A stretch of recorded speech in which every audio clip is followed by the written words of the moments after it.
Hello, everyone, and welcome back to episode number 18 of the Sim Racing in Focus podcast. We talk about sim racing, as the name suggests, on this podcast, but in particular, the Australian iRacing scene. I'm your host, Dean Reddit, and I'm the owner and editor at the Sim Racing in Focus.blog website and also this podcast. On tonight's episode, we are returning to talk more about the Australian V8 Supercar scene, having been discussing GT3 for the last couple of episodes. And tonight, I'm very lucky to be joined by none other than Synergy Sim Racing's Jordan Ross to help me discuss more about the Australian V8 Supercars. So, Jordan, how are you tonight, mate? Hey, Dean. Yeah, good to be here. I'm good. I'm ready for it. Let's do it. Yes, I'm excited for it. I'm very, very happy to have you jump in. So, obviously, as the listeners will find out tonight, someone that's bit of a key figure in our community, I would suggest. So we'll no doubt dive into a little bit about probably your long career with V8 Supercar now. Yeah, it has been. It's been since 2016. I've been doing this. Haven't won the lotto, so I'm still doing this stuff. Yeah. Still grinding away on the sim. That's it. That's yeah. all right. It's enjoying. Yeah. So that's that's 8 years now. So yeah, you're probably a couple more years longer than me. Although I haven't had the success that you've had, so to speak. I wouldn't call it success, mate. I think when you're just around for that long, a couple of results over the time fall in your lap. But no, I'm not the most successful guy out there. But I feel like I've done a lot, and there's probably more races that I've forgotten than I remember. I can imagine there would be, but that's kind of, success in itself. I think, like, especially a couple of drivers there at Synergy and stuff. It's just how consistent and how many times you show up and complete seasons and years on iRacing, and you get those results, and you sort of become, I guess, household names. Yeah, look, like I said, there's a lot more well-known guys than me, but yeah, I have been around for so long now, and it is, I still sort of every now and again think of myself as one of the new guys and look towards some of the other guys that have been around even longer than me, but also I have been around for so long now that I'm probably the guy that a lot of the newer drivers look at that is part of the furniture. Yeah, the guidance, or the Sherpa, how to go about getting that's through. That's one word for it. Yeah. There's some other people around which would have a few different words to say about me, but anyway. Oh, I don't know any of those. What are you talking about? I don't know any of those people. Well, I know a few. No, awesome. So yeah, just I guess a little bit of an oversight tonight. We just want to talk a little bit about yourself and your involvement as a racer and a driver first and foremost on iRacing, and then we'll get into obviously Synergy Sim Racing, which is quite a nice well structured run big team these days, I guess, on the iRacing scene. And there's obviously a lot more to you beyond that as well, and with league admin and involvement. So I'm sure we'll cover a lot, and then we got a little bit of breaking news regarding hopefully some new content coming to iRacing and the V8 Supercar community as well, which we missed on the last episode.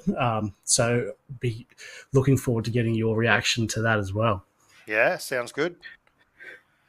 All right, well, let's kick it off then. Let's just get into it. The most general, basic question I think anyone could ask, and that is just, you mentioned 2016 is when you kicked it all off, but sort of what brought you into iRacing, I guess, specifically, and the V8 Supercar. Mate, a new baby at home, and I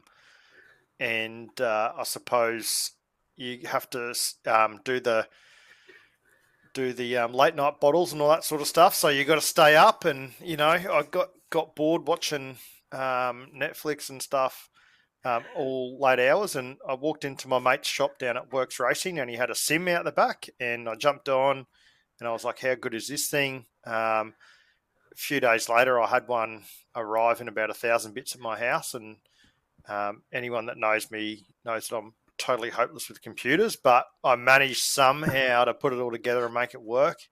And then shortly after that, I was on iRacing, and I didn't even know what league racing was. Like pretty much everyone that's got the same story. But yeah, I did what everyone else has done. So go through the Mazdas and go through the development series with OSR, and then end up in V8 Scops and the other smaller sort of leagues like AOSC back in the day. Yep. Nothing really of the other cars or the other sort of categories or whatever really interests me, just the V8. I have done a little bit of racing in GTs and stuff like that. It's like I said, I don't really have the time to focus on too many cars. And I'm the type of guy that if I'm going to be half decent at something, I need to put a lot of time into it, because I'm not naturally gifted like some of these other people. They can jump in 1,000 things and drive them all fast. I can't. So I just stuck to the V8, and I'm still driving the V8 to this day, pretty much weekly. Still enjoy it. Still enjoy the competition. But yeah, that's what got me into it in the first place. And I joined Synergy in, I think it was the end of 2016. Prior to joining Synergy, like I said, I didn't even know leagues existed, and they got me into all the leagues, and before I knew it, I was doing, the Bathurst 1000, which I didn't even know existed when I first got into it, and I just thought, how good is this? And so been doing it ever since, and that's grown into bigger and better things, and like you said, I've sort of been around for a while, but I've also gone into league admin and a bit of race control stuff and just helping out the general community. Yeah. Yeah. So is it fair to say that iRacing wasn't even on your radar prior to 2016? Mate, I'm not a gamer. I don't do any other like shoot 'em up games or anything. I wouldn't even know what they are. I know some of the guys in my team and guys around the sim play all sorts of things on Discord or whatever. I don't even know anything about them. Like I said, I'm not a gamer, so the whole iRacing thing was really foreign to me. Like way back when I was a kid, I had like Need for Speed on I don't know, Nintendo, whatever it was, Sega or whatever. But yeah, I never really did gaming. I was always, in my real life, I did go-kart racing and jet ski racing, and did a lot of like stuff in water sports. So I just never really got into gaming at all. And then, like I said, I went to my mate's shop and he had this thing called iRacing, the sim, and it blew my mind. I was, I couldn't believe how good it was. One thing I think that coming out of go-karts I always missed was the competition. Like when I finished go-karting, I just craved the competition. And like in jet ski racing, I could just, with the way the rules were, I could just build a better jet ski and beat everyone. But in go-karts, you can't sort of do that. You're hemmed in by rules. And so the competition, I really thrive the competition, and that's what you get in sim racing. Like everyone is so, like, particularly in the Pro Series, which I'm in now, just everyone is so close, and I really enjoyed that part of it. That's a fascinating point, because it's we've talked about it briefly. A couple other people on the show. It's a replicating competitions. I think what makes iRacing unique. That's I guess if someone was outside of, didn't know anything about iRacing and sort of asked me why I was interested in it, like it's that ability to simulate competition that I just don't think you get in most other simulations or games. Essentially, that it just, I think even sort of like in the team that we sort of we're all jokey, have a laugh, but when there's two teammates going at it, you can see the competitive edge coming out of everybody, which is just awesome, I think. Yeah, I remember in the first year when I joined Synergy, there was guys like Glenn Posthwaite, Brendan Hobson, who's still there now, but David Moore and Michael Schreier, and we would be up all night, like till 1 o'clock in the morning or whatever, trying to do pre-qual to get into whatever the next round was, and It was so cool. I was like, on there for hours trying to improve by a tenth or 2/10 or something to make the field or make the top split or get in the top 10, whatever your aim was at the time. And it was so cool, like being in there with your teammates, and one of them would go faster than you, and then you're just about to go to bed, and you're like, oh, geez, now I need to stick in another hour to try and go faster. I can't have them being faster than me, So that is so awesome, and I think that people don't realize how cool that is to hop in a sim at night and be able to do that and get that competition out of it. Definitely. It's hard to explain it, but that's always been something that's resonated with me as well. Having played a lot of cricket, a lot of sport, that competition's just what I think. I've tried many other games, many other simulators. I last 12 months, 24 months, and then they sort of go on the shelf, never to be played again. But that's the difference with iRacing, is it just keeps bringing you back, and it's always that competition and drive, and in yourself, if you keep practicing, putting time in, you can get results. So it does such a good job at doing that. Oh, absolutely, yeah. So I guess you touched on before that you come into Synergy Sim Racing. So the team existed prior to you getting there, did it? Yeah. So this year is the team's 10th anniversary. So it existed in 2014. It started in 2014. There was a couple of OGs. There's a couple of OGs that are still in the team. They're not. You wouldn't have probably heard their names, but like I said before, Michael Schreier is probably is one of the main guys. He's actually the team owner, and he's still around. He actually drives the safety car in the Pro Series, but he doesn't really compete anymore. But he was a very high-level driver as late as probably 2018. He was, top 10 Scops runner, very fast guy. There were some other guys that are still in the background, like we don't hear from them much, but every now and again they'll pop up and just give the boys in the team a bit of a encouragement or whatever. But but I came in 2016. Brenton Hobson was already there. It's one of those teams where a lot of people come and they stay, and they might go, but then they come back. And I actually did leave in 2019, and I came back. And there's a few guys that have done the same thing over the years. They've left and they've come back, and I think that's just because everyone there is competitive, but it's a little bit more of a relaxed environment. It's not so structured, and we all sort of encourage each other just to, get it. Like we don't have you have to meet this criteria or whatever. We're just focused on being mates, and that's what I think everyone enjoys about the team. Yeah, well, we'll delve more into the team shortly, I guess. Just to focus back, I guess, a little bit more on yourself as a driver, it sounds like pretty much from what you've been talking about that you were steered in the direction of Scops pretty much right from the word go when you linked up with the team. But so I don't know, maybe you could talk to us a little bit more about how you identified and targeted Scops as maybe the sole car and format that you wanted to take up with iRacing.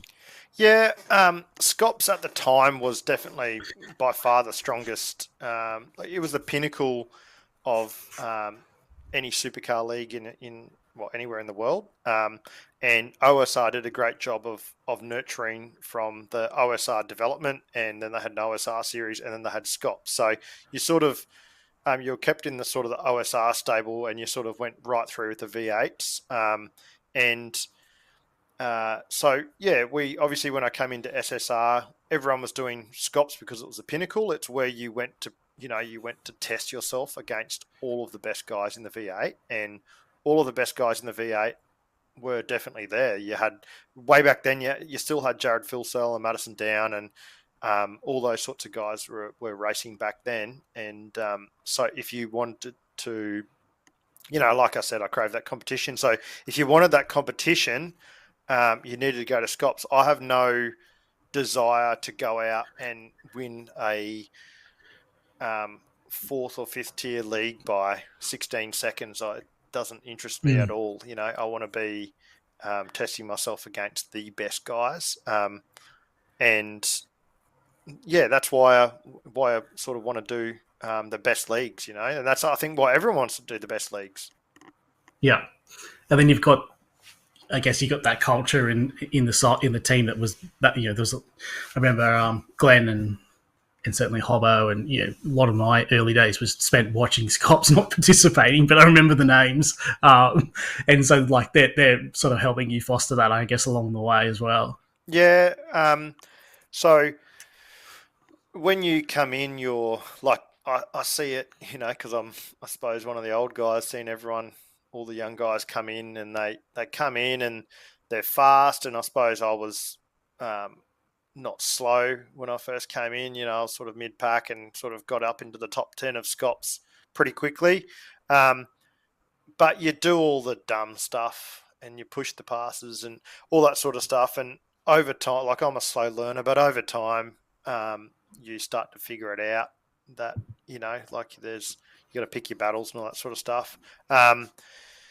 And yeah, so that's what we were doing pretty much the whole time back then, is focusing on Scops, and those guys were a mega help. But you learn a lot off those sort of faster guys back then. You know, I remember doing prequel at Phillip Island way back in, like, it would have been like 2017 or 2018, and it was just me and Posy, or Glenn Postlethwaite, on to all hours of the night doing prequel, and I think we were pushing each other by half a tenth, a lot, not even half, like a quarter of a tenth every like half an hour to go faster. And we were just sitting there, you know, changing the setup bit by bit and focusing on corner by, you know, at a time, and pushing each other to go faster. And, you know, I did bulk laps back in those days. And, you know, to prepare for a race, you would do 200 or 300 laps to prepare for each race. So, you know, I learnt a lot back then off those guys, and, you know, the guys like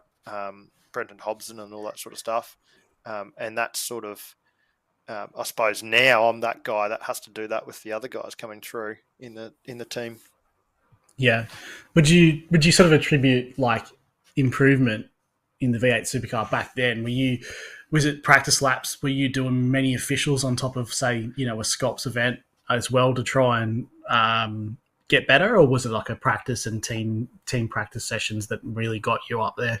Synergy as a whole didn't do a lot of team practicing back then. We sort of all come together for Scops and prequel, and that would be like the whole team would be together and pushing each other during sort of prequel, and then each driver sort of could opt to do the officials if they liked. I did a few.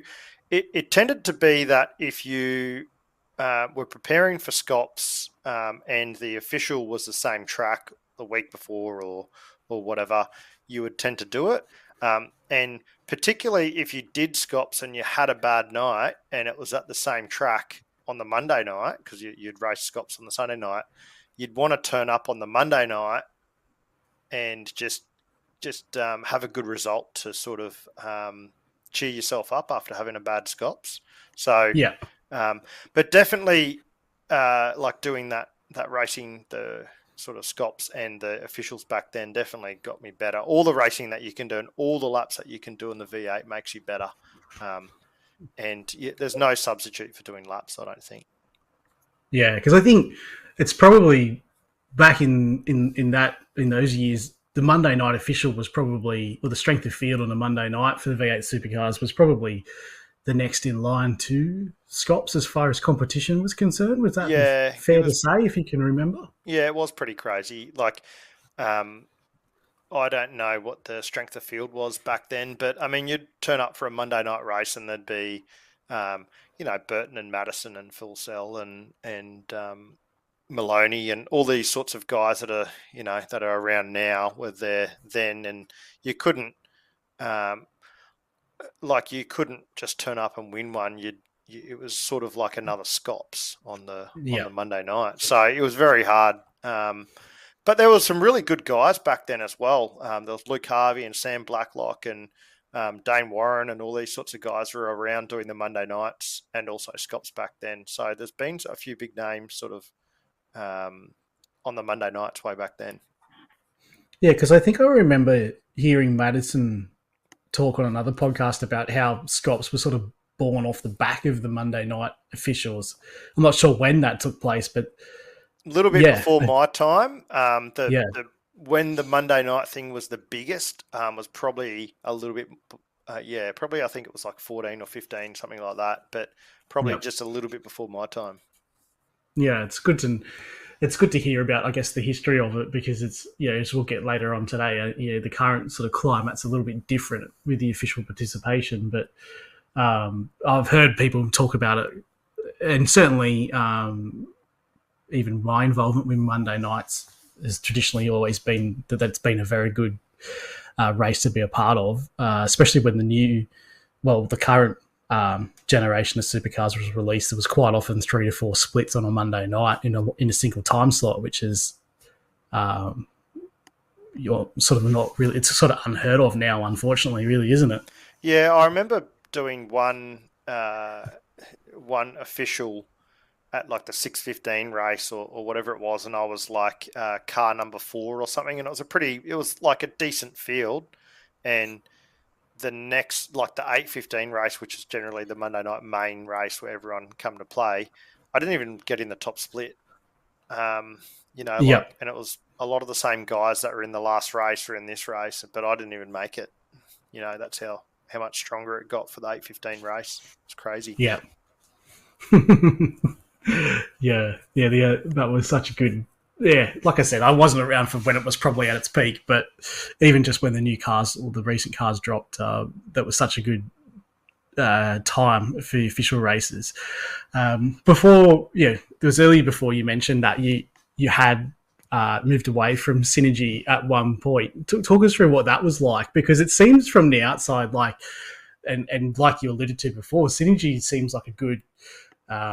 Your name is sort of synonymous with Synergy, I guess, and I think now that you mention it, I do remember a season or half a season that you did move away, but I'd never really considered you to be with anyone else besides Synergy.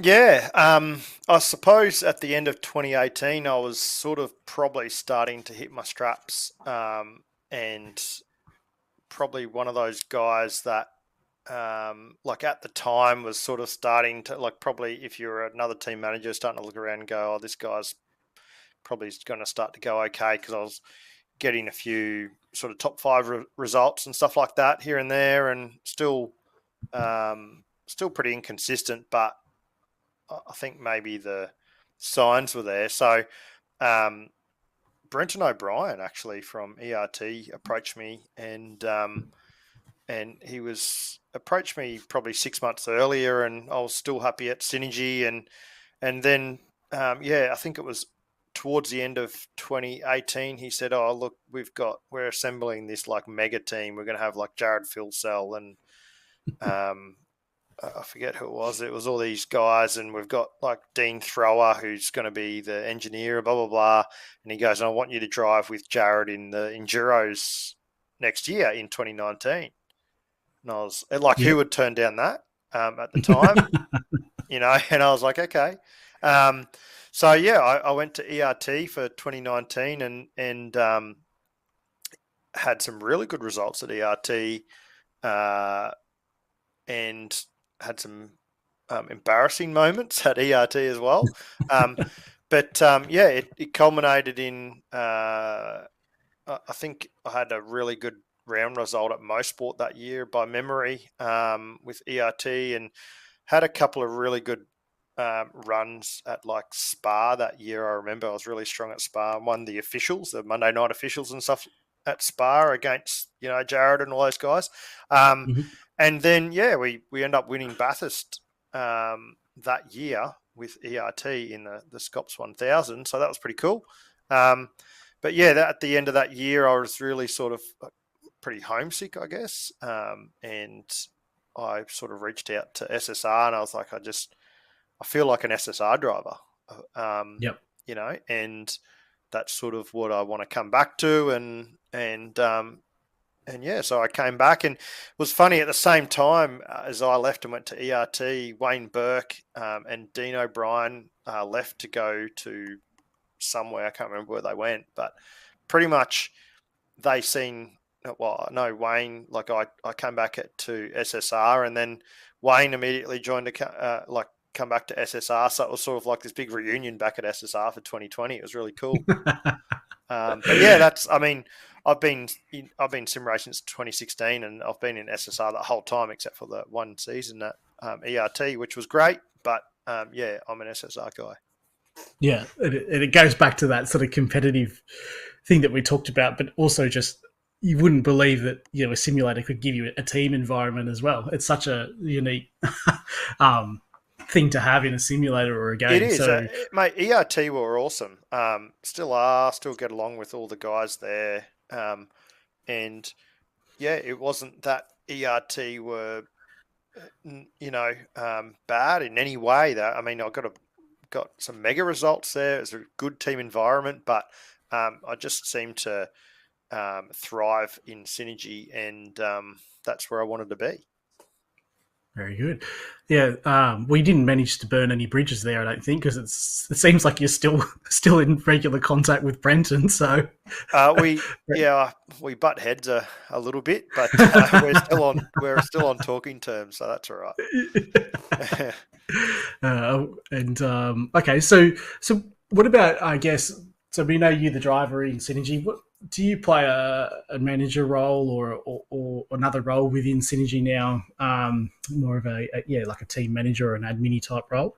Yeah, so when I came back in 2020, the team from a V8 standpoint had sort of been ravaged a bit. The Michael Schreier and Dean O'Brien and Michael Dave Moore, few of those guys that were sort of like when I left, they were sort of active and running towards the front of Scops, had all sort of either retired, left, or and Brenton was dealing with some issues at the time, and when I came back, it was sort of just like me racing the V8, and like in the really early in 2020, it was sort of like me, and that was it.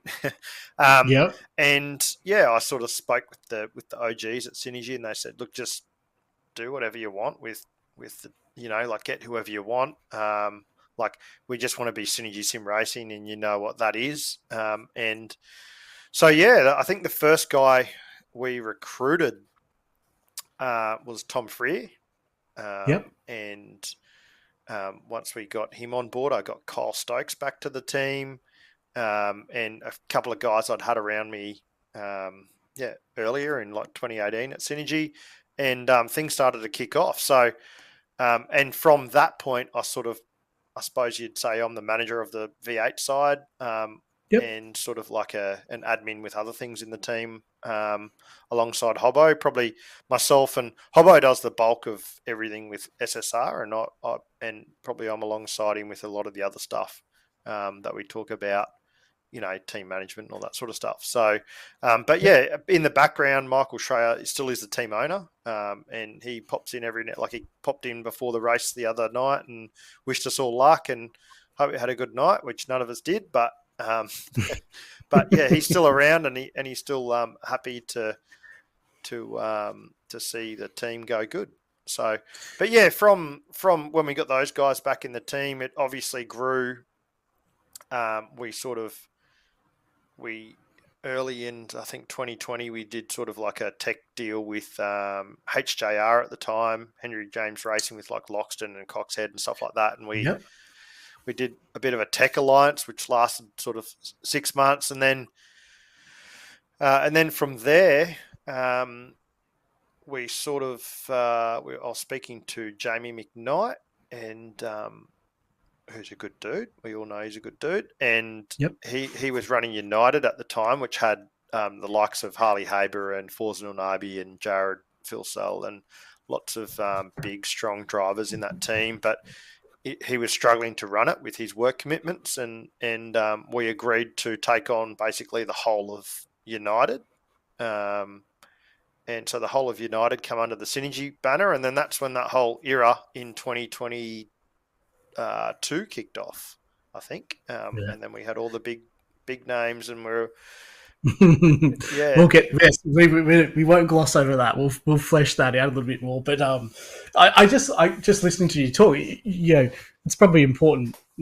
Sort of point I want to emphasize is like in 2020, you were essentially you and a part-time sort of Brenton Hobson. Like that's where the team was. It was, Is that fair to say? Yeah. Yeah, So absolutely. There was really Posy was doing a race here and there, but he was busy with his real life commitments, and just everyone was just sort of busy in other ways outside of the sim. So it was really immediately after I came back, it was pretty much me, and I think it was Kyle, and then it was Tom, and I'm really proud of where we've got to from there. Yeah, and because Glenn was he drag racer or another? He did some form of motorsport in real life, didn't he? Yeah, he does. He races improved production or something like that. He mainly races at Winton, but down there he's got a Commodore V8. I just seen him the other day. He's put a new engine in it, and he was on the dyno, so he's going racing again this year. He was a very active guy back, in 2018, 2017 and stuff. But he got busy out, in real life, and he sort of fizzled out, as some people do sometimes. He was very competitive though in the Scops side of things, wasn't he? Like mega fast, mega fast guy. Yeah, he was always.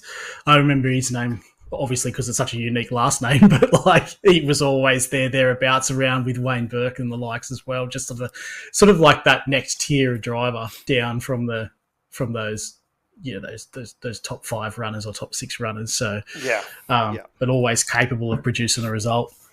There's another guy, and you've probably never heard his name, but Dave Oliver. And in his day, and I'm talking like 2016 and stuff like that, he was very capable, and he's.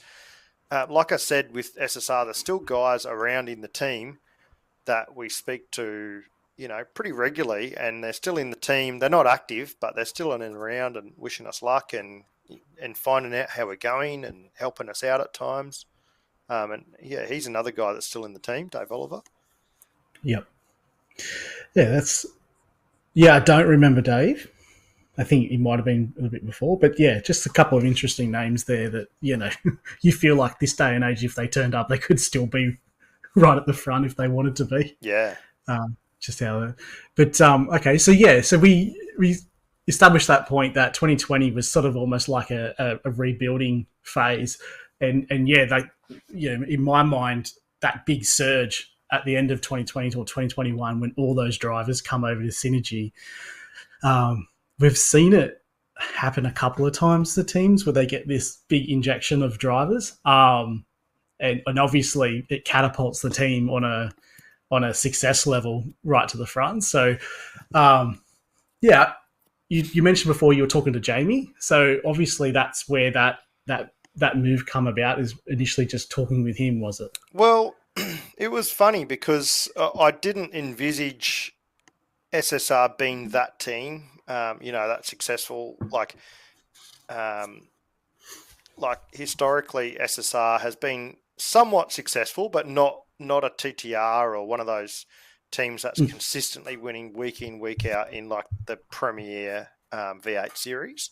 And to be honest, we were sort of happy to, with who we had, to get top 10s and the occasional top 5, and we would be pumped with that. And then we had Jackson Susan Harlow coming drove with me in 2021 for the Enduros. And I remember the whole team being in Discord, and Jackson Susan Harlow did his top 10. They had a whole field top 10 or top 40 or whatever it was.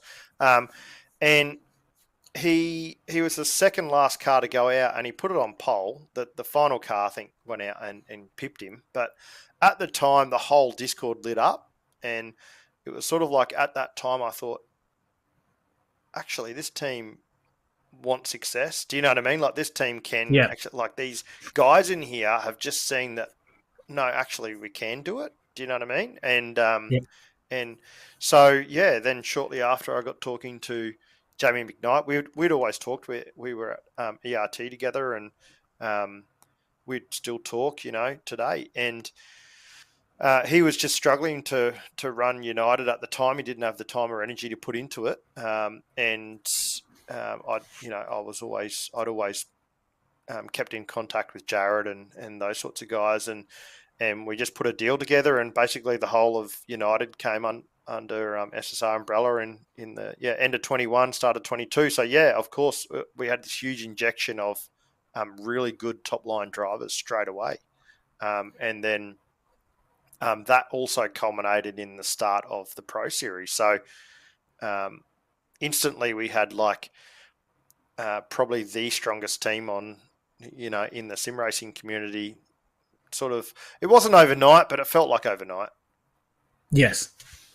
Yeah, it was just like one after, well, obviously taking over a whole team, but it did feel like one after another driver was coming.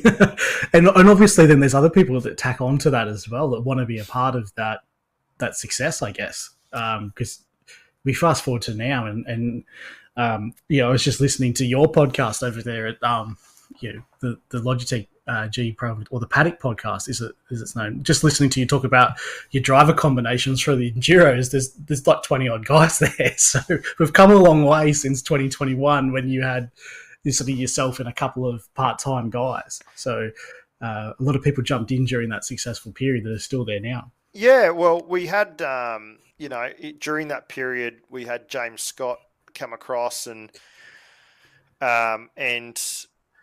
there was lots of success. It was sort of, I suppose, when as a team you're getting all those wins. Like I wasn't, they were, but it was under the Synergy umbrella. And when you're getting all that, you don't.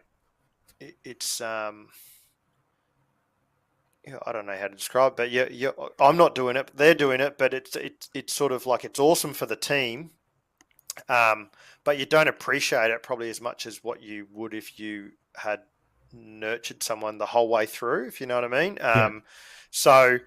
And then obviously during that time, every man his dog wants to join Synergy. So every other day, I'd have someone drop into my DMs from some people you would least expect, actually, and ask to join the team. And at that point, we had 1 million drivers, so we had to turn people away, and out of respect to the whole rest of we couldn't have a full grid of Synergy Sim racing cars, so we started to turn people away. But at the end of 2023 last year, a lot of those guys, so Jared and James and Luke Rosella, who's someone that came through Synergy from the start, well, not from the start, but from his sort of start in iRacing, and he achieved some great things with Synergy as well.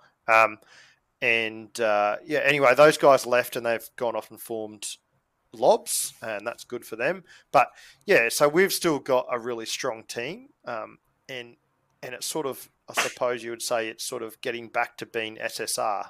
In those years, it probably moved away from what we're about. At the end of last year, with all the the guys all got together after we knew those guys were leaving, and we're like, let's just get back to being SSR. And I think this year, we haven't had great success, but the success we have had, we've just appreciated it so much more, and we've really pumped for each other to get that bit of success that they have been getting. So it's been cool. Yeah, because it's. I can imagine just listening to you talk about Synergy prior to 2020 and sort of, I guess it's a team of mates and strong connections that would be difficult to maintain through a massive influx.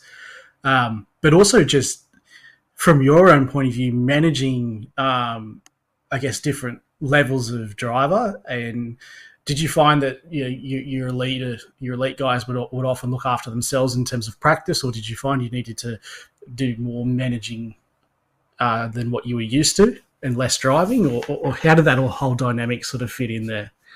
In terms of how it affected my driving, I think it affected it massively. At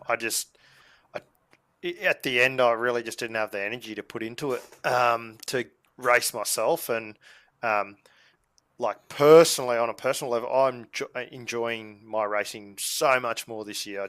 I can have a really crap night and die, and I still, like the other night I had a really terrible night racing, and at the end of it I said, you know what, like crap result, but geez, I had a ball tonight. But in terms of managing the team, obviously there were some like tense moments where things would happen on track, or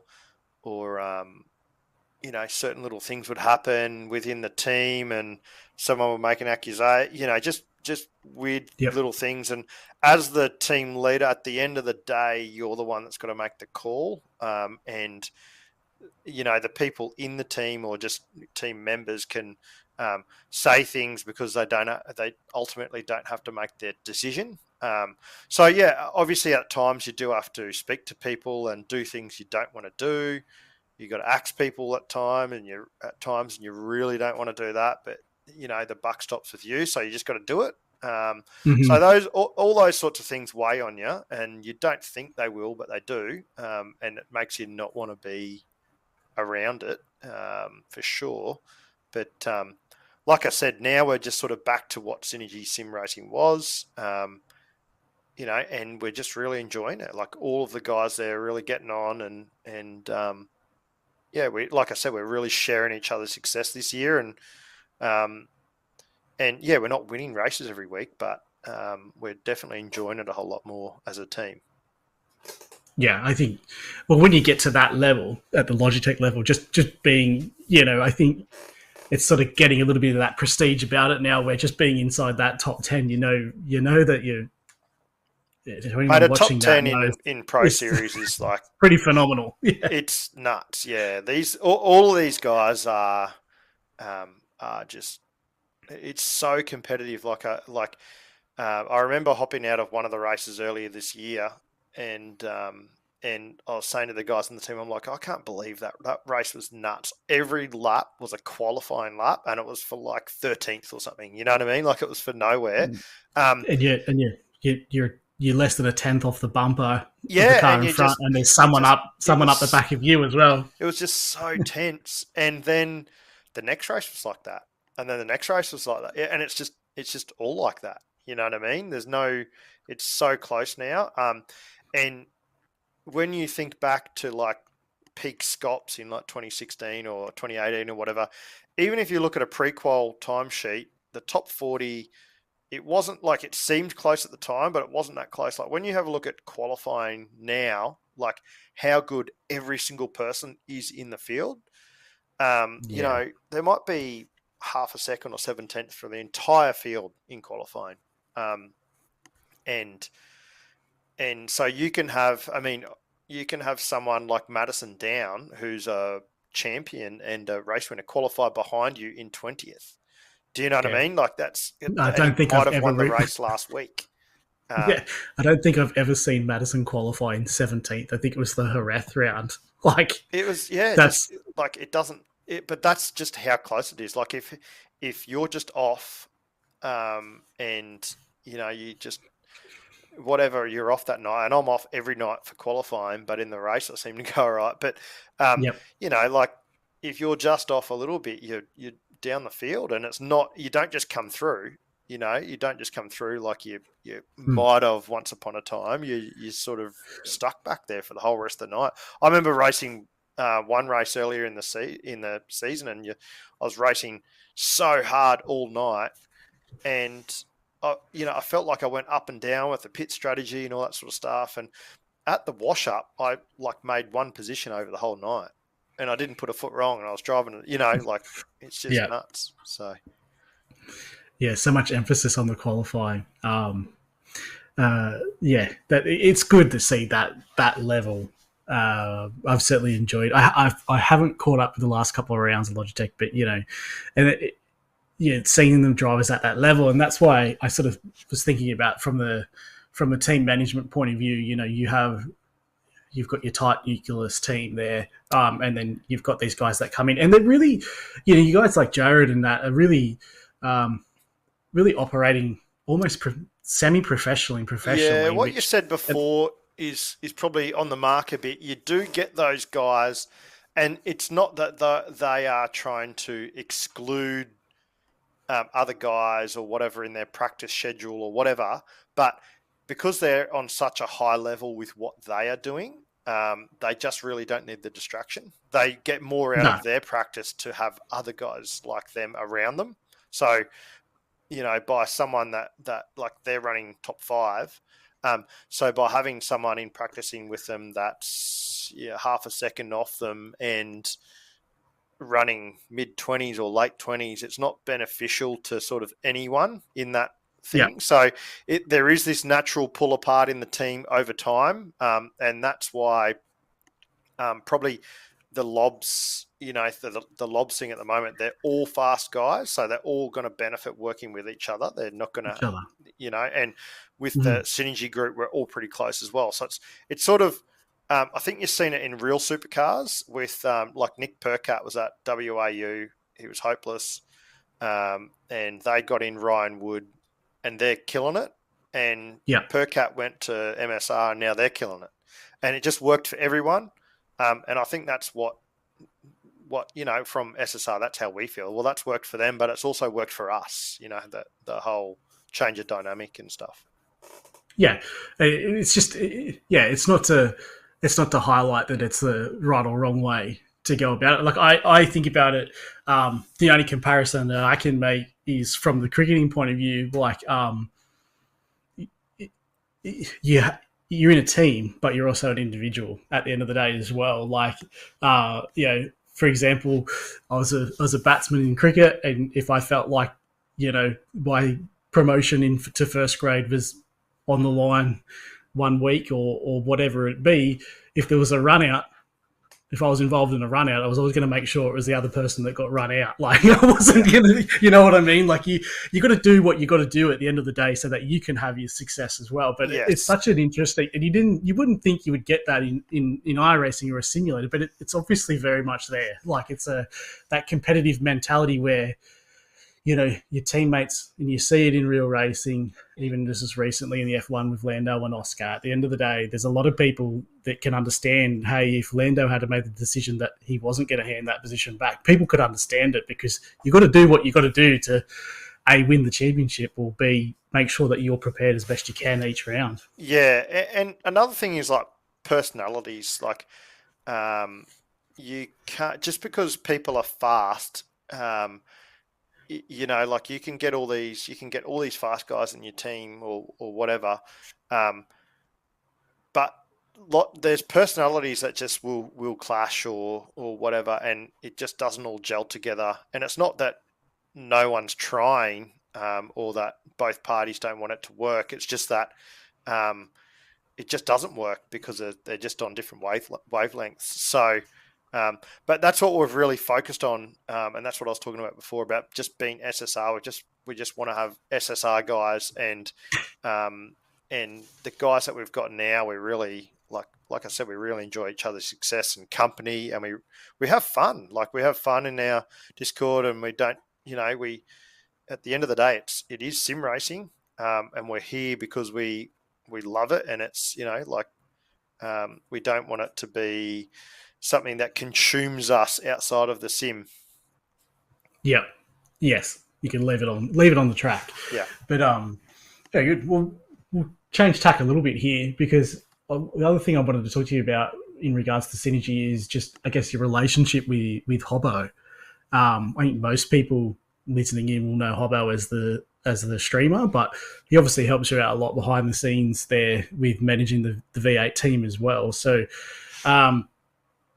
when you first joined the team, take us back right to the start. Was Hobbo, you mentioned before he was a little bit part-timey, but was he streaming up and running then? Like, how's that sort of relationship back in 2016, he was established, and I actually didn't, like I said, I didn't do gaming. I didn't even know what Twitch was or any of that stuff. So a lot of people know Hobbo first and foremost from his streaming. I had no idea he did that. I just used to race him on the track back in the early days, and we used to race it around each other a bit. I liked the way he raced, and I liked the way his car looked.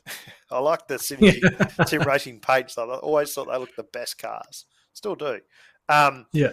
And yeah, so I literally, just asked to join, Synergy back then, and we spoke, and yeah, ever since then, like I said, we've been teammates, but just more recently, we've sort of probably got a lot closer, I guess, and we're doing we're obviously sort of managing parts of Synergy Sim Racing. He does like the bulk of all the liveries and all that sort of stuff.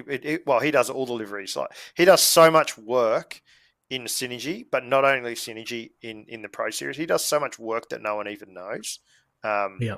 Like, it's crazy how much work he gets through, and just and no one will ever know. Like, the sheer amount of stuff that he does, and just no one even knows. It's crazy. So he's a legend in sim racing, and I don't know where Synergy or the Pro Series would be without him. It definitely would not have the same look or feel, or be anywhere close to the professionalism that he can bring to it all. But yeah, so I've obviously known Hobbo that whole time, and just as teammates at the start. But yeah, like I said, since I come back to Synergy, we've obviously got a bit closer, and yeah, he's a good mate now. So I really think Hobbo is one of the best guys in sim racing that I've ever met, frankly. Yeah, he's so. I obviously don't know him, but he just seems very, I guess, unassuming, and never chases the sort of acknowledgement or, well, it's hard to say that when you're He's a a streamer, hard but racer, like, and yeah. even good mates, he will not give you an inch. Even if you're teammates, he won't give you an inch Yeah. on the track, and he will begrudgingly, like, if you're faster than him and you're coming up on him, he will begrudgingly let you past. But and it's fun. Like, you always, like, I'll enjoy that about him, because he doesn't, like, what you're getting, and he wants to win as much as the next person, and that's awesome. Like, good on him. That's what we're all here for. So, Yeah, but obviously very talented. Runs the liveries. I didn't know for a long time that he did them. I think until I seen it on one of his streams, he might have mentioned that he was a particular part of the I'll make paint. him pull his hair out, because particularly the start of this year with the liveries, like, I was really annoying the crap out of him. I know he was, because he wanted to headlock me. Yeah. But yeah, like, I can annoy the crap out of him with liveries, but the amount of liveries and just the amount of work he gets through, I don't know where he finds the hours in the day. Yeah. Okay. Yeah. No, he gets through a lot. Obviously, the the graphics and the website and everything that's happening there on the Logitech side. I think I heard him talking about that recently, and all the effort that he puts in there. So yeah, it's important just to always acknowledge people when they're doing stuff like that, because yeah, like you said before, otherwise people wouldn't really know that he's behind all that. Yeah, mate. If there was some sort of, like, award for outstanding community service or something, he would be my pick for the first one. He's definitely a legend of the industry. Nice. Well, just to finish up, I guess, with Synergy Sim Racing, you talked recently about you getting back to Synergy, or the identity that you had there prior, or had developed, I guess, since 2016. Is that really just the goal of the team now? Or do you set goals within your team, like you want to go after Logitech, the Pro Series, or try and get someone up onto that podium in there, or anything like that? We have recruited just recently, but we're not active in, and we won't be active in the recruitment of drivers. We've got, like, what we feel is a really good, well balanced team now, and our focus is on just letting those guys enjoy themselves, and we want anyone in our team to basically do whatever they want. So if they want to come in and their goal is to win the Pro Series or win a championship, we want to do whatever we can to nurture that and make that possible. But equally, if someone in the team is happy to only put in a couple of hours practice prior to a race, and they're just going to race in Scops or a lower series or something like that, and they're happy just doing that, then we're happy with that too. We're not going to push anyone over what they don't want to do, because if people aren't happy, then it creates an unhappy team. So we're just happy if our guys are happy, and we just want them to come in our Discord every time we're on, and just have a good time, and feel that they can, outside of sim racing, they can talk to each other and bounce ideas off each other, and talk about things outside of sim racing as well, which we do all the time. Like, me and some of the guys there have got great relationships, and we talk about everything else, and support each other outside of the sim as well. So that's what we're about. Is just supporting one another. And like I said, like we've had some really good results this year. We've had some really bad ones too, but the good results that we've had, I think the whole team is had, felt pride in those results, along with the guy that's got the result. Yep. Yeah, definitely. You can enjoy your teammates' success as much as your own. So it's a interesting dynamic, because it's, ever since I've been following along Scops or whatever the series may be at the front, it's, it's always been Trans-Tasman Racing and someone else. And I've just listened to Madison talk a little bit about, he's sort of, the way he's described his team is they're mates first and foremost, and they're obviously very good at what they do, but they've just managed to maintain that status. And then you've got other teams that have had formulated a successful or very, very competitive driver roster that may have gone on for a year or two, and then they move somewhere else. But the common denominator of the last couple of years has been Trans-Tasman Racing, and certainly Synergy as well now, keeping that nucleus of people together. It's sort of not... We've had a lot of drivers on our 10th anniversary livery that we are running. We're all running this year. If you have a look, if you zoom in on the roof, all of the drivers we've ever had in that 10 years are on the roof.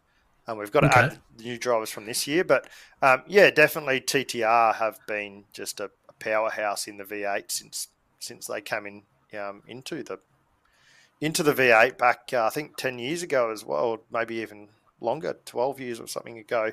And they've been able to keep it together. And but I think you'd also look back at sort of that 2016, 2017, 2018 era. They sort of went through a similar thing. Where drivers come and went, and they've obviously, having Madison there, who's a proven championship winner, they've got lots of other sort of real life drivers there. They've sort of been able to keep that nucleus of the team together, and they're all still doing this. But that's what we sort of want to get to, I suppose, where we have that mateship first, and then the results and all that sort of stuff. We'll build from there.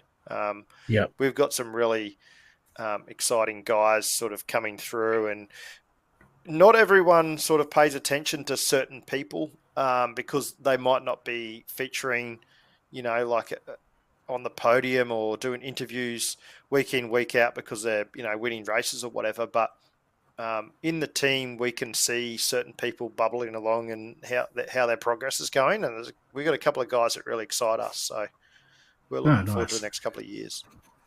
Do you know off the top of your head how many are there with Synergy Sim Racing? Because there must be nudging 20 at least. In the team overall? Yeah, active. I think there'd be closer to 50.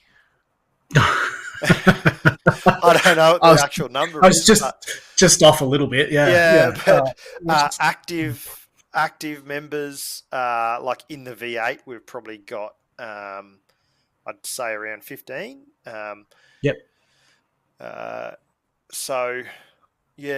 Overall, there's probably and like I said, there's lots of inactive guys, but they're inactive on the sim, but they're active behind the scenes in like our messages and giving us encouraging words, and they'll watch races and like we might have a bad night and they'll just pop something in the chat and say, "Oh, chin up, guys," like there's always next week. So Oh, so they're still, yeah, that's staying. That's good to hear that, people are still active in that regard, even if they're not active on the track. So that's obviously a good sign of a good culture, I would say. Yeah, we've like I said, we just recruited a couple of new guys, and like I said, we weren't out to recruit them, but they fell in our lap, and one of them's Job Stewart, and the other one's Michael Taliancic, and those guys have sort of clicked right in with our culture, and they're sort of really they're we're really happy for them because we weren't sure that they would be so relaxed, but they've sort of clicked straight in, and I think they're really enjoying it here. So yeah, that's a good sign that we're doing things right internally. Yeah, a couple of handy pickups right there. Yeah. Well, that's awesome. Good to hear that that's all happening there at Synergy. One sort of final thing I wanted to have a bit of a general chat to you about before we finish up, and that is, I guess, the V8 Supercar scene on iRacing just as a whole. Obviously, we alluded to you being involved with the Logitech G Series, and there was I remember a comment that you made to me a while ago back through Messenger about identifying a bit of a pathway through supercars, the iRacing supercars, to reach, I guess, that lofty goal of going for the Logitech series. Since then, I think we've seen, I guess the first league that always come to my mind when you wanted to start out was the OSR development series. That's probably where a lot of those guys that are at that level now started off with, and I think we've seen that league stop now. Correct me if I'm wrong. But so we're in this sort of interesting phase, I would sort of say, with the community's involvement with iRacing Supercar. I don't know. Have you got any general thoughts on where that is at the moment? Is there something you'd like to see a league potentially come in and take that void? Yeah, like being a part owner in a league, it really is just it doesn't get easier. But those guys that ran OSR, like the development series and stuff, they did it for 10 years, and they It's a did big vacuum. they just did such a great job, and there will be something else that comes along. Definitely, because like you said, there is a vacuum there, and it will be filled. At the moment, there are a couple of smaller leagues, around, probably just trying to probably just need to refocus what their target is. But definitely in that development space, there's potential that we might even look at it. But yeah, I don't really know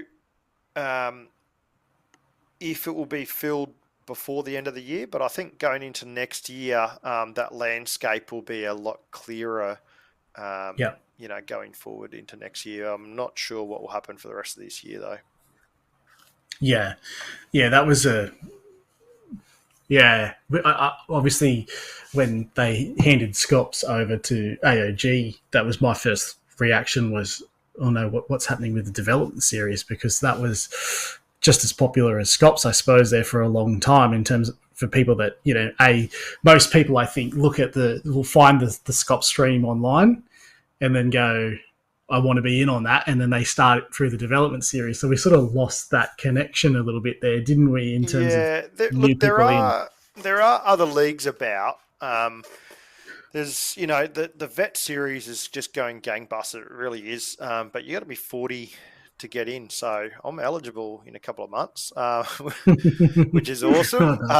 But there is another league called East Coast, and it's doing a really good job. But the hard thing about running probably one of those smaller leagues where people can come and go as they please from week to week is that participation levels go up and down, and it's sort of like a double-edged sword. So when the participation level drops, it's hard for the league to put on a broadcast and all that sort of stuff. And then because there's no broadcast and all that sort of stuff, then people don't want to come and do it.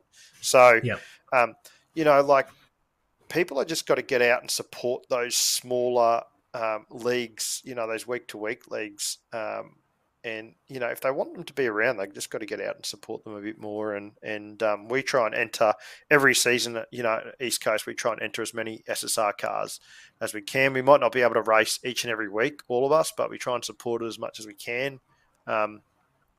And yeah, like I said, those leagues have got to be around because teams like Synergy and TTR and Lobs and all that sort of stuff, drivers have got to come through somewhere. And we're going to have no drivers left in a couple of years if these smaller leagues aren't nurtured by us established teams. Yeah, and even East Coast in its own right, I suppose. I'm not sure where they were or where they've been recently, but they were running. Their top split was still very, very competitive. So it was you were still looking at like not someone that would just pick up iRacing and be competitive in that league. You're still looking at a sort of seasoned sort of driver. Yeah, they've got like a pro and a super 2 or whatever it is, like a race within a race. So, like the beginner guys can come straight in and do East Coast, and like whilst they're on track with the faster guys, they're battling amongst themselves for their own results. So there is still things around. But it is hard. Like I will admit, it is very hard as a new person to come in and understand the landscape. Like when I first came in, I sort of needed to join a team first to understand what even the league was. But like if you're coming into it now, I don't understand how you make sense of everything of what leagues where, and so I think overall, the community as a whole probably need to do a better job of that, so that new people coming in sort of understand the pathway to reach the top. The pinnacle of the Pro Series. They've got to start at the bottom, and we've got to sort of nurture them of how to navigate that landscape.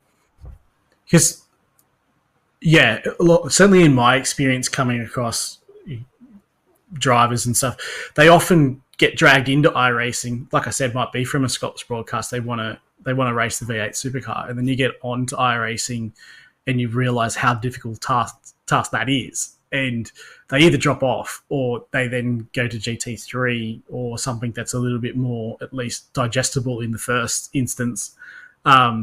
So those leagues, like the development series, allowed you to be competitive in a car that you otherwise knew really nothing about. So it's a big loss. I think that in itself there's been a lot of talk about Scops moving over to AOG, but there's kind of not been enough discussion about the loss of the development series and how big of an impact that might be having on the V8 community.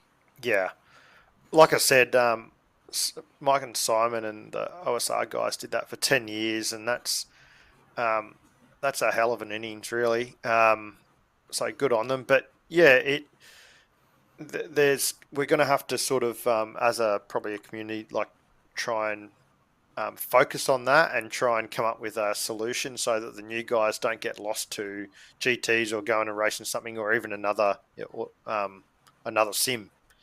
Yes, yeah, another sim. Yeah, the interesting space. So we'll have to keep an eye on it and see what happens. But there's a beam of hope, I think, Jordan, and that's since our last podcast. There's been a little bit of a mention on development update regarding Gen3 just missing out on this next upcoming season build. So we didn't hear a lot about the Gen3 Supercar coming. There's probably been a lot of frustration in the community that it hasn't already arrived, but this is the first time I think we've seen some sort of official acknowledgement that it might not actually be that far away. So has there been any sort of discussion happening at, whether it's amongst Synergy or amongst the Logitech, like any excitement for what this might be bringing? There's been lots of chatter around for quite a while. But yeah, now we know it's like really close.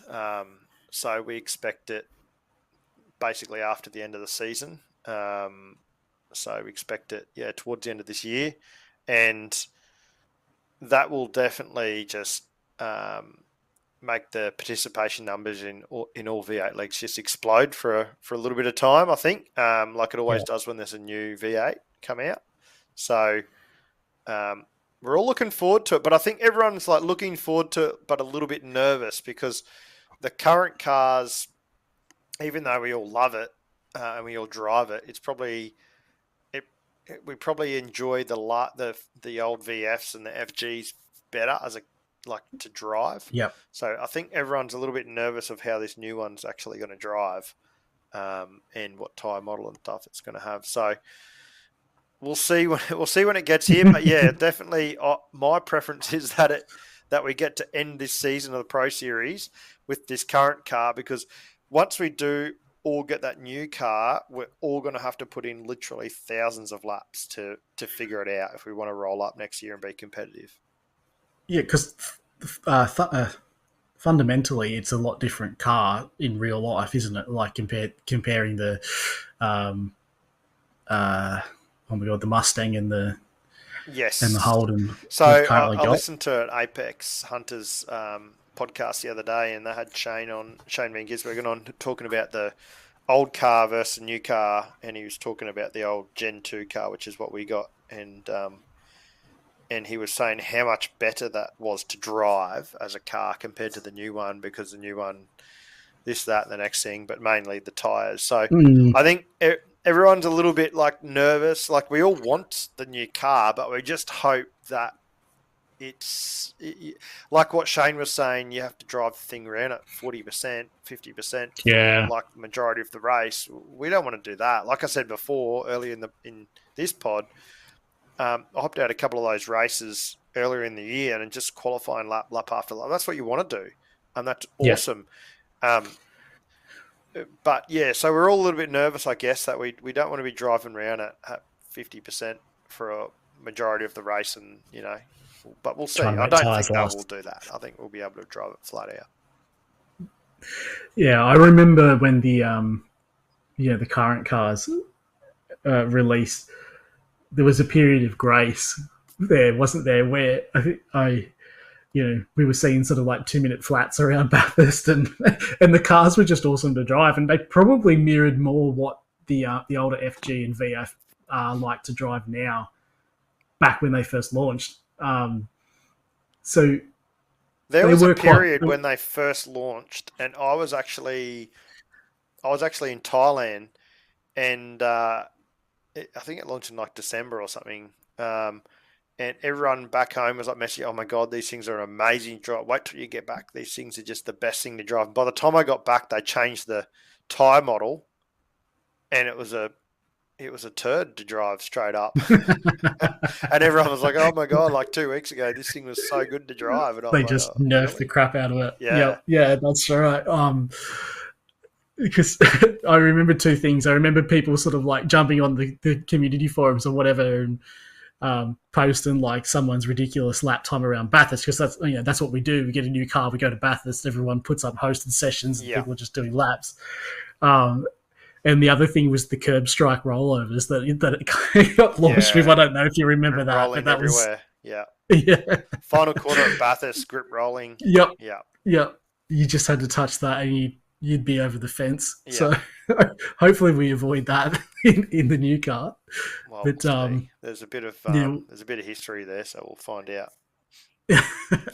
But hopefully, I'm sure there'll be the participation. But yeah, let's just hope that we get a little bit of a more user friendly car to start off with. And when we also got we've known Pukekohe's been in the works for a long time, but now we've also got the Bend confirmed as being or about to be scanned as well. So and two Adelaide. More. And Adelaide, yeah, you're right. I forgot about that they confirmed that they were going there as well. So what have we got now in terms of Australian tracks? 5 or 6, plus you add those 3, we might be able to almost run a full season on Aussie tracks in the V8 maybe. That's what I'm sure everyone will enjoy going around Oran Park again. Yep. Bring that back from the dead. That's sort of. I'm I wonder if Logie will ever would start to entertain that as an idea if we've got close enough to the amount of rounds in terms of Australian tracks. Why not Oran Park? I know a couple of guys that'll like it. Well, why? If we just short a couple of rounds, why can't we just change the layout at the Bend 3 times and just run a different layout? Like COVID. Yeah, like COVID times. We could have a COVID Logitech series. Yeah, we could just stay there. Yeah. Stay there for three rounds in a row. Yeah. Oh, well, mate, it's been awesome to hear you talk about Synergy Sim Racing and a little bit about Logitech. Hopefully, in the not too distant future, as we sort of alluded to, we might be able to get yourself back on and one or two others to talk a little bit more in depth about Logitech, because it is such a great series and competitive series. But I know you're in the midst of an enduro season right now as well, so hope that goes better. Sounds like it didn't get off to the best of starts last week. Oh, it was. I went into the round. I think 15th in points, and I had a horrible night. I got spun out. Like I went spinning off the track 4 times. Got damage.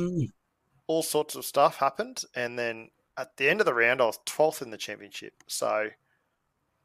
Oh, wow. So it was a bit unusual, but usually you don't have one of your worst nights ever and then gain points in the championship. But so, I don't even actually know where I finished in the race. It was like mid-teen somewhere. And so, just got put in the blender. Yeah. So some people had a really bad night. Some things happened, but that's how it goes. And we go to Sandown next, and my good mate Kyle's driving with me, and we'll be right. But as long as one of the Synergy cars gets on the podium, and I reckon we're going to be strong there, so I'm really looking forward to it. I'll give you a couple of tips, mate. Car 707 with Tom Freer in it. Car 35, the Joe. Car 89 with Berkey, and car 97 with Forzen and Harley in it. We got 4 really strong cars, I think, for these next 2 Enduro. So really pumped to see one of our cars on the podium, at least one of them. Yeah, I look forward to watching it. We hopefully got a bit of an episode coming up on the not too distant future where we're just going to catch up on a lot of the league results. Obviously, Logitech will be front and center of that, so we'll get back over. A couple more guests maybe coming on for that, so we'll catch up in that regard. But until then, mate, like, best of luck with the rest of it. Really appreciate the time tonight, jumping in out of your busy schedule. Just a big thanks. But if there's anyone that you want to shout out, especially in regards to the team or anything else, mate, give you an opportunity right now to do so. Mate, just want to say thanks for having me on, and supporting the series with everything you do, and just thanks to everyone at SSR for an enjoyable year so far, and trying so hard to get results each and every week. So thanks, guys. Perfect, mate. Not a problem at all. It's time flies. It's been an hour and 20 now. So, mate, once again, thanks again to everyone sort of tuning in. If you do like what you're hearing in terms of the show, you can reach out. Make sure you like and subscribe to Facebook, Instagram. You can find us on Spotify, YouTube, Apple Podcasts. The podcast goes out, obviously, to all those destinations. Otherwise, head over to the simracinginfocus.blog website, and you'll find links through to all of the show notes and everything there as well. So until next time, it's going to be bye for now.